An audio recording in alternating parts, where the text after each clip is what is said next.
తూర్పుగోదావరి జిల్లా Kovvur town BJP నేతలకు shock ఇచ్చారు ఆ పార్టీ ఏపీ అధ్యక్షురాలు దగ్గుబాటి పురంధేశ్వరి. 2024 ఎన్నికల ప్రచారంలో కొవ్వూరు ప్రజలకు కొన్ని హామీలు ఇచ్చామని వాటిని నెరవేర్చాలంటూ పురంధేశ్వరికి వినతి పత్రం అందజేశారు కొవ్వూరు బీజేపీ నేతలు. ఈ సందర్భంగా కొవ్వూరు బీజేపీ నేతలు షాక్ అయ్యేలా వ్యాఖ్యలు చేశారు పురంధేశ్వరి.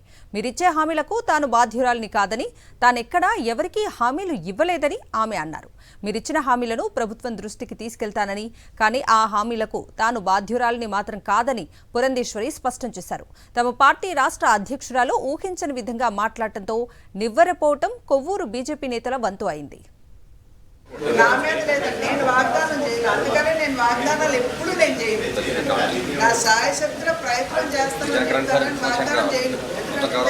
మన చేతిలో ఉండేదో కాదో మనకు తెలియదు. ప్రయత్నం చేస్తాను, ప్రయత్నం చేస్తాను. అష్యూరెన్స్ నా మీద లేదండి, నేను వాగ్దానం చేయను. అందుకనే నేను వాగ్దానాలు ఎప్పుడు నేను చేయను. నా సాయశక్తుల ప్రయత్నం చేస్తానని వాగ్దానం చేయను. మన చేతిలో ఉండేదో కాదో మనకు తెలియదు. ప్రయత్నం చేస్తాను, ప్రయత్నం చేస్తాను. అష్యూరెన్స్ ఇవ్వలేదు నేను. పురంధేశ్వరి వ్యాఖ్యలకు సంబంధించి మరిన్ని అప్డేట్స్ ని మా ప్రతినిధి వినాయక్ అడిగి తెలుసుకుందాం. వినాయక్, చెప్పండి, పురంధేశ్వరి వ్యాఖ్యల్ని ఎట్లా చూడాలి? నిజంగా కొవ్వూరు బీజేపీ నేతలకు రాష్ట్ర అధ్యక్షురాలు పురంధేశ్వరి షాక్ ఇచ్చారని చెప్పుకోవాలి. ఎందుకంటే రాష్ట్ర అధ్యక్షుడిగా ఉంటూ ఎన్నికల ముందు ఆమె రాజమహేంద్రవరం పార్లమెంట్ నియోజకవర్గం నుంచి పోటీ చేసి గెలుపొందడం జరిగింది. ఈ నేపథ్యంలోనే రాజమండ్రి పార్లమెంట్ పరిధిలో కొవ్వూరు అసెంబ్లీ నియోజకవర్గం కూడా ఉంటుంది. ఈ నేపథ్యంలో కొవ్వూరు అసెంబ్లీ నియోజకవర్గంలో పురంధేశ్వరి కనుక గెలిస్తే కొవ్వూరు నియోజకవర్గంలో కొన్ని కీలకమైన అభివృద్ధి కార్యక్రమాలకు సంబంధించి, అదేవిధంగా దీర్ఘకాలంగా పెండింగ్ లో ఉన్న సమస్యల గురించి పరిష్కరిస్తామనేది బీజేపీ నేతలు ఎన్నికల సందర్భంగా హామీ ఇవ్వడం జరిగింది. ఈ నేపథ్యంలో ఎన్నికల ప్రచారంలో కూడా దాన్ని ప్రధానంగా ప్రస్తావించడం జరిగింది.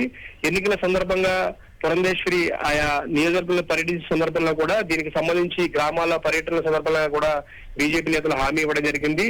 కొవ్వూరు నియోజకవర్గంలో కొన్ని కీలకమైన సమస్యల పరిష్కారానికి బీజేపీ గెలుపొందితే పరిష్కరించడం జరుగుతుంది. అదేవిధంగా సుదీర్ఘకాలంగా ఉన్న సమస్యలన్నిటికీ కూడా మేము పూర్తి స్థాయిలో పరిష్కరిస్తామని వారు హామీ ఇస్తూ ఎన్నికలు ప్రచారం చేశారు. ఈ నేపథ్యంలోనే ఇప్పుడు ఆ ఎన్నికల హామీలన్నింటినీ కూడా నెరవేర్చడానికి ప్రయత్నం చేయాలి. అదేవిధంగా రాష్ట్ర ప్రభుత్వం మీద కూడా ఒత్తిడి తీసుకురావాలంటూ కూడా బీజేపీ నేతలు నిన్న కొవ్వూరు సంబంధించిన బీజేపీ నేతలు రాష్ట్ర అధ్యక్షులు పురంధేశ్వరిని కోరడం జరిగింది. ఈ నేపథ్యంలోనే ఆమె షాక్ ఇస్తూ, అంటే తాను ఎలాంటి హామీ ఇవ్వలేదు, ఎప్పుడు కూడా తాను హామీలు ఇచ్చే పరిస్థితిలో లేను, ఎప్పుడు కూడా నేను హామీ ఇచ్చింది లేదు, నేను ఎక్కడా కూడా ఎవరికి హామీ ఇవ్వలేదంటూ కూడా షాక్ ఇచ్చే విధంగా మాట్లాడారు. మీరు ఇచ్చే హామీలకు నేను ఎలా బాధ్యురాలు అవుతాంటూ కూడా ప్రశ్నించడంతో అక్కడున్న బీజేపీ నేతలంతా కూడా కంగుతున్నారు. వాస్తవంగా చూసుకుంటే కనుక పురంధేశ్వరి గెలుపొందడం కోసం కొవ్వూరు బీజేపీ నేతలందరూ కూడా తీవ్రంగా కృషి చేశారు. కొవ్వూరు నియోజకవర్గంలో టీడీపీ కూటమితో కలిసి పనిచేయడం జరిగింది. ఈ నేపథ్యంలో అక్కడున్న సమస్యల పరిష్కారానికి బీజేపీ రాష్ట్ర అధ్యక్షులుగా, అదేవిధంగా స్థానిక ఎంపీగా ప్రయత్నించాల్సిందిగా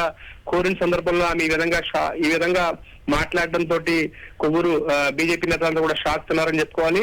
మొత్తంగా చూస్తే కనుక ఈమె ఈ హామీలకు తాను బాధ్యురాలను కాదంటూ కూడా తప్పించుకునే ప్రయత్నం చేయడం ద్వారా బీజేపీ స్థానిక నేతల మీద ఆ నెపను నెట్టడం ద్వారా బీజేపీ స్థానిక నేతలంతా కూడా కంగుతున్నారని చెప్పుకోవాలి. ఎందుకంటే వాస్తవంగా ఎవరైనా సరే స్థానికంగా ఇచ్చిన హామీలన్నిటి కూడా పరిష్కారం చేయడానికి ప్రయత్నం చేస్తామని చెప్తారు. కానీ తాను ఏ విధంగానూ కూడా ఈ వ్యాఖ్యలతో సంబంధం లేదని చెప్పడం ద్వారా, అదేవిధంగా హామీలకు నేను బాధ్యురాలు కాదని చెప్పడం ద్వారా పురంధేశ్వరి వ్యాఖ్యలతో కొవ్వూరు బీజేపీ నేతలు నిగిరిపోయారని చెప్పుకోవాలి. Okay Vinayak, thank you.